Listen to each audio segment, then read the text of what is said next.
What's up, people? Welcome back to the BCMA podcast. That's the Black Clover Martial Arts podcast. It's your boy, Lucky from Lucky's Muay Thai. This is episode number 63. And in this episode, we are going to have to discuss UFC 281. Pereira versus Adesanya. I'm not sure where this fight's going, but we'll talk about it. We have Poirier versus Candler and Esparza versus Zhang, which... did I say that in like an Italian? I don't even know. That was not intentional. But first, if you like the show, keep the like, hit the subscribe button, tell a friend, drop a comment below. It helps the algorithm, which helps me do this somehow. It at least helps people watch it. That's good enough for me. If you're interested in joining the longest running Muay Thai gym in Miami, drop us a line at www.luckysmt.com. I think that's factually. If I would have said fastest growing, I mean, I don't know. I don't know how fast anybody else is growing, but definitely the longest running. Drop us a line at www.luckysmt.com. We'll get you in there for a trial class. If you want to try jiu-jitsu out, we have Roberto Carrero, just a fantastic black belt, and you can hit him up at Carrero Martial Arts on Instagram. He'll let you come and try those classes out, and you will be in a world of martial arts heaven, if you will. I don't know if you can be a world and heaven at the same time, but either way, hit us up, www.luckysmt.com. Let's train. Okay, so it's raining. It's been raining. It's supposed to continue raining. Tropical storm or hurricane, I think it's Nicole at this point, is coming through just north of us. It's not super strong, but it's been raining consistently for, I don't know, a day, something like that. By the time you hear this, it'll be like a day and a half. So just to avoid the flooding and all that, I shut the gym down today just to be safe. Also, I get a chance to rest, which I don't normally get a chance to rest. It's always gym, family, and that's just the way it is. And yeah, I'm not complaining. It's not a bad thing, but resting doesn't happen very often. Also, I had a foot injury, which was terrible. I got wrestled up on and rolled back over my foot during jiu-jitsu, like, it felt like my foot broke in half, or I don't know.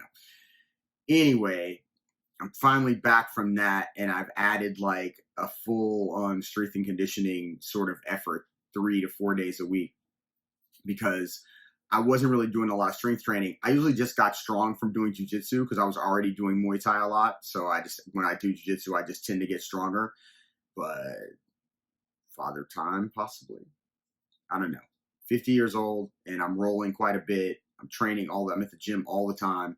So it could just be wear and tear, but it also could be because I wasn't doing any real like strength training to support it. Like once a week, I would swing the kettlebells, do a circuit, something like that, but that was clearly not enough. And to be quite honest, I saw results right away in the mat, doing jiu-jitsu, doing Muay Thai. I was more stable. My core was better. I was a little bit faster. Definitely a little stronger just based off of doing the work. I was probably like 3 weeks in, I started to really feel like, oh, okay, I can feel the stability when I'm striking, when I'm rolling. So listen, man, I don't know, 10 out of 10 would recommend, as the kids say. So yeah, man, if you're not on a strength and conditioning regimen in your training, whatever that training is, I strongly suggest you do it. It will stave off injury, and it will definitely help you in the long run. That's just my 2 cents on it. Because after that ankle injury, and right before that, I popped my rib. I spoke about that before, and it was just like 2 really bad injuries in a row. And I was like, yeah, I'm done with that. So onward. Okay, let's talk UFC 281. Pereira Adesanya, Zhang Weili versus Candler and Esparza, Dustin Poirier versus Michael Chandler. Let's start at Candler and Poirier first. I guess I'm really stoked for this fight because I know that it's going to be exciting.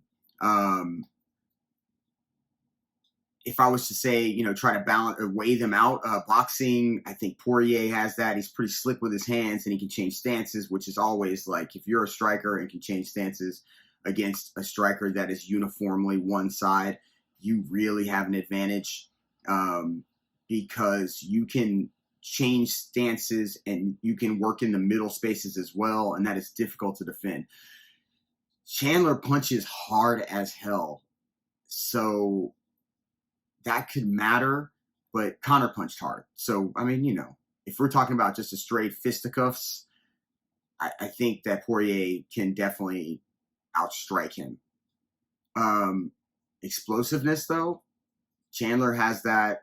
He has that wrestling, obviously, but he uses that wrestling to sort of explode into his striking, explode into these like he's very explosive. So that's something to be worried about. And Dustin, I think in the past has had some knee injuries and stuff like that. So, I don't know how he handles that. And I thought about, what if they grapple? I don't know. It seems to me if I was Michael Chandler, I would consider doing some grappling because Dustin Poirier obviously can hit a slick guillotine. He definitely, I think he's a black belt in jiu-jitsu, but with knee injuries, it's difficult. And I think he's had some issues dealing with grappling. Obviously, his quote from fighting Khabib was, I can't get him the F off of me. So, that might be the route. But this is 50-50, man. I think it depends on who you like. I'm going to take Poirier just because I feel like he's just a little bit better. And Michael Chandler, though he's been in exciting fights here in the UFC, he has not been winning a lot of the fights, I don't think. And some of the fights he's won are against listen, I don't think that he's bad, but I think that he hasn't proven, other than he belongs in the UFC, he hasn't proven that he can really win, puts a bunch of wins in a row. I'm excited to see this fight. The Tony Ferguson fight, I think anybody that's fighting Tony Ferguson at this point, and since he fought Dustin Gaethje and he shuddered, I think anybody that fought him after that would have an extreme advantage because, anytime somebody shudders like the way he did when Gaethje hit him, there's definitely some brain trauma going on, and you can see it in the way Tony moves. That's physical and mental. You can tell the way. Listen, man, he's still a fighter. He's still going to look good out there. He's a high-level guy, but he's not at that level anymore where he can sustain it. And as I said, Michael Chandler's explosive, so that front kick. Listen, man, I give him credit for winning the fight, but against Tony Ferguson, who is diminished at this point, though he was striking pretty well, I don't know. And Dustin doesn't seem to be as diminished at this stage in his career. He seems to be rocking and rolling like he's right in his prime and still going. So to me, Dustin Poirier takes this victory. I'm gonna have to say he's gonna decision it, but who knows, man. All right, let's talk Zhang versus Esparza.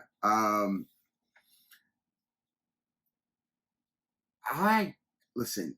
Everybody seems to be like, yeah, Zhang's going to just dispose of Carla Esparza, and they base that on things they've seen her do. She's a well-rounded, really strong fighter, but she really is just now coming into her own.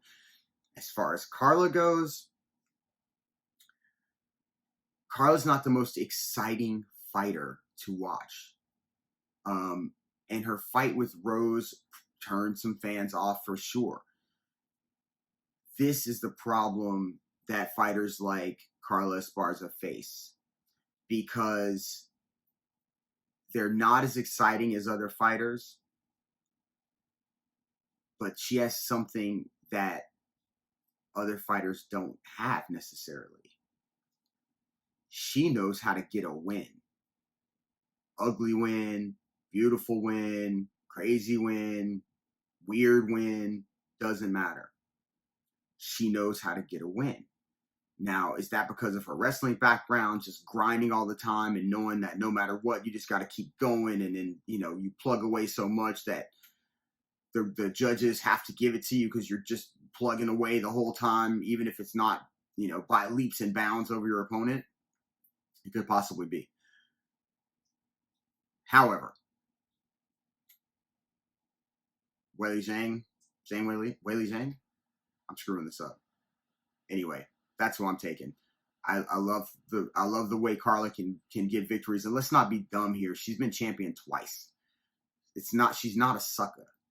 And anybody that thinks like, oh man, she sucks and it's not whatever, it's not fun. Yeah, it may not be fun, man, but she knows how to get the job done, whatever that may take. And I think a lot of fighters that we deem exciting probably should take some notes from her book, right?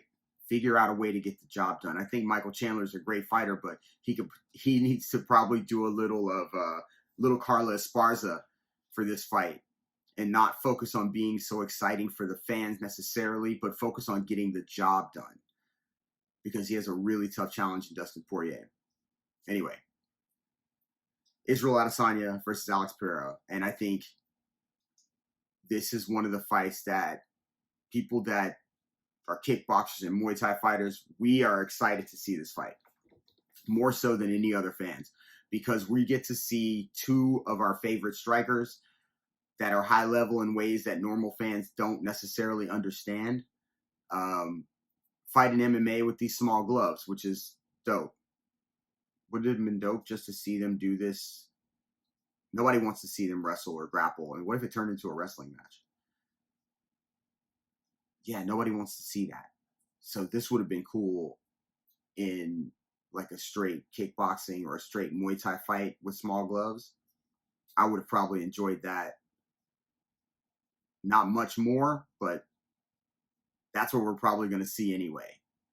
You know, the X factors obviously are going to be, you know, potentially grappling and clinching and, you know, cage work and that kind of stuff. So, look, this could be the super most amazing fight. I think that everybody's expecting this striking war. The fighters seem to be ready for war. This is something that I've heard a lot over this during this, like, sort of the interviews and stuff. A lot of war talk. It's not real war. It's a fight, but okay. But could this fight end up like Silva Adesanya, where it's more of a point battle because they respect each other striking so much?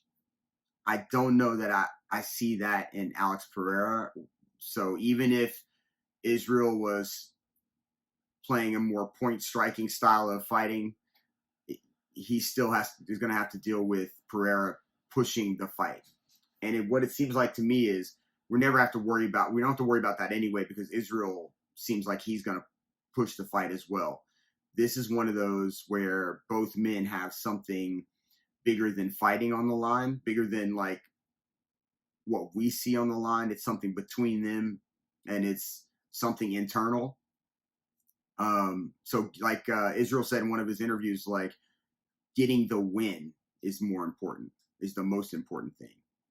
And that can be read all sorts of ways. But what I feel like it should be read as is it's a victory over somebody that defeated him twice. It doesn't matter if it was in kickboxing or not. He defeated him twice. So this could be a special fight.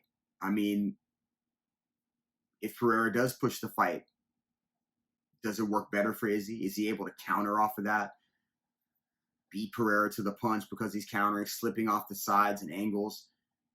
I mean, working high kicks off of that. Pereira carries his hands low. Remember that I said that. Doesn't mean he's going to get knocked out, but he tends to carry his hands low. This being said, these are not the two fighters that fought 5-6 years ago, whatever it was. I believe it was 5 years ago. Israel Adesanya is the 185-pound king of the UFC, right? And he has been now for a little while. Pereira is the two-weight king of glory. It's just time for this. It was meant to happen. I love the style, the skills of both dudes, not in that order. I like the skill and the style of both guys and how they fight. It's really a toss-up, man. You guys drop me a comment and let me know who you think is going to win this fight. I have literally no idea. Every time I think Izzy, oh man, you know, he's got a lot of experience. he kind of, has maybe some advantages in grappling. Pereira gets hit a lot. Then I'm like, I don't know, man. Pereira maybe gets hit a lot, but he seems to be able to handle it really well. And he also seems like he's always like hunting. And it's going to make for a fantastic fight or the shittiest fight of all time. Either way, leave me a comment below. Let me know who you think has it. If you like the show, keep the like, hit the subscribe button, tell a friend, drop a comment, as I said already. If you want to stop by the fastest growing, possibly, longest running, definitely, Muay Thai gym in Miami, drop us a line at www.luckysnt.com. I'll set you up with a trial class. We will get you in there, and if you like it, we'd love to sign you up and have you join the family. If you want to try jiu-jitsu, we have Roberto Carrera, a fantastic black belt, which I might have said earlier, but hit him up at Carrera Martial Arts and try one of those classes out as well. Have a beautiful, beautiful evening. Out. Peace. Please drop a comment, man. Let me know about what you think UFC 281 is going. UFC 281? Yeah. What it's going to be like.